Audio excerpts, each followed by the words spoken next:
আসসালামু আলাইকুম। তো আমি আজকে একটা কাজ করতেছি,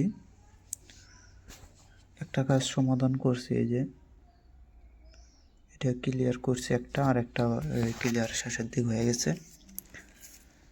তো এখানে কি কি নকশা আছে আমি একটু দেখাই।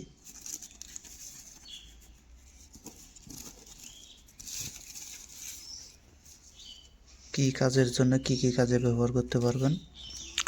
প্রথম কথা, এই যে এই নকশাটা যেটা দেখতেছেন এটা কিন্তু 12মতি নকশা।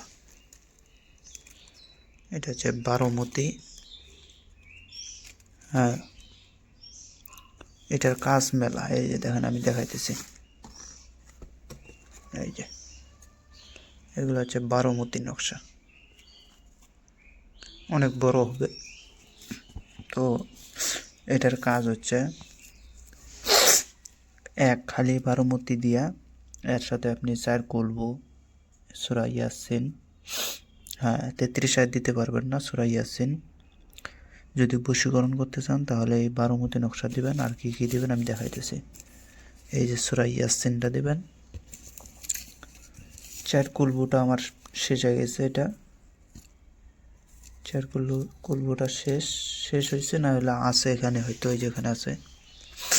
তাই যাই হোক, 4 কলবু দিবেন, সূরা ইয়াসিন দিবেন, 12মতি দিবেন। দিয়া একটা ভোজপাতার মধ্যে যাদের ভিতরে মিল মহব্বত করবেন তাদের নাম ঠিকানা দিয়ে দেবেন। দিয়া এটাকে ভাঁজ কইরা 3টা বানাবেন, একটা গাছে দিবেন।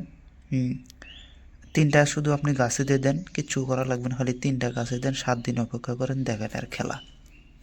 কিন্তু এটা দিয়ে কাজ করতে গেলে এই 12মতিটা আপনাদের লাগবে। 12মতি, সূরা ইয়াসিন, এটা দিয়ে বশীকরণ করতে পারবেন। আর এটা দিয়ে কিন্তু আবার এই যে শরীর বনের তাবিজও দিতে পারবেন, মানে যে কোনো উদ্দেশ্যে এটা ব্যবহার করতে পারবেন। শুধু বশীকরণের ক্ষেত্রে এই এই যে 33 আয়াত যেটা, এটা বাদ পড়ে যাবে, এটা খালি বাদ পড়বে। তাছাড়া আর যদি বন্টনের ক্ষেত্রে যদি কাজ করেন তাহলে এই যে দেখেন কি কি দিতেছে আমি, দেখেন এর নিচেরটা হচ্ছে 12মতি, উপরেরটা সূরা ইয়াসিন, এর উপরেরটা হচ্ছে 33 আয়াত, কালা পাঞ্জা, লাল পাঞ্জা, লাইলন শরীফ, আর এখানে দিতেছে হচ্ছে মোহরে নবুয়ত। এটা হচ্ছে মোহরে নবুয়তের নকশা। এই যে একটা বানাইছি, এটা হচ্ছে মোহরে নবুয়তের নকশা। এই যে এটা দিয়েও বানাইছি এটা হচ্ছে মোহরে নবুয়তের নকশা, এটা আলাদা, আর এটার ভিতরে আছে আলাদা। এটা আমি বানাইছি যে জিন ভূতের যে কতগুলা জিন ভূত আছে, রোগীর শরীর থেকে তাড়াইয়া দিলেও বারবার আসে। আবার যদি দেখতেছেন যে রোগীর উপরে অতিরিক্ত বান টান কুফরি কালাম প্রয়োগ করতেছে, তাহলে মোহরে নবুয়ত দিতে হয়। আর মোহরে নবুয়তের অরিজিনাল নকশা ইউটিউবের ভিতরে কখনই পাবেন না। আর মোহরে নবুয়তের নকশা অতি গোপন বিষয়, এটা কেউ প্রকাশ করে না। হ্যাঁ, তো যাই হোক, এই বিষয়ে না বলি। আমি এটা বানাইতেছি হচ্ছে জিন ভূতের রোগীর শরীর বন্ধের জন্যে। আবার মোহরে নবুয়ত দিলে পৃথিবীর এমন কোনো শক্তি নাই যে মোহরে নবুয়তকে অস্বীকার করবে এবং এটার উপরে টক্কর দিবে। পৃথিবীর বুকে এমন কোনো শক্তি নাই, এখনও জন্ম নেয় নাই। আমি এটা সচরাচর দিই না, যখন অতিরিক্ত চাপে পড়ে যায় তখন এটা দিই, না হলে এটা দিই না। মোহরে নবুয়ত এই জন্যই দিই না, কেননা এটা হচ্ছে আপনারা পাক পবিত্র বুঝবেন না, যেখানে সেখানে প্রস্রাব পায়খানা করবেন, যার কারণে এটা দোয়া হয় না, এটা আমি দিই না। মোহরে নবুয়তের নকশা একবার যে লেখছে, আর যত বড় গুনাহ থাক হয় মাপ পাওয়া যাবে। মোহরেতে নবুয়ত যে ব্যক্তি একবার নজরে দেখছে, ওর পিছনে সমস্ত গুনাহ মাপ।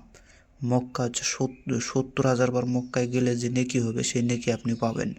হ্যাঁ, আপনার মৃত্যুর আগে কালেমা নসিব হবে, নবীজির নসিব হবে, এরকম বহুত ফায়দা আছে।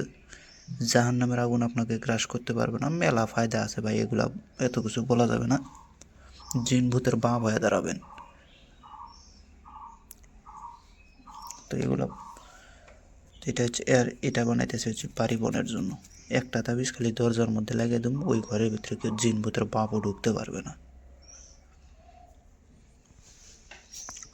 যদি কাহার এগুলো নকশা প্রয়োজন পড়ে আমার সাথে যোগাযোগ করে নিতে পারেন, সমস্যা নেই। কিন্তু সব থেকে দাম বেশি পড়বে এই মোহরের নবুয়তের, বাদ বাকি এগুলোর দাম হচ্ছে কমই আছে। তো সবাই ভালো থাকবেন, খোদা হাফেজ, আসসালামু আলাইকুম।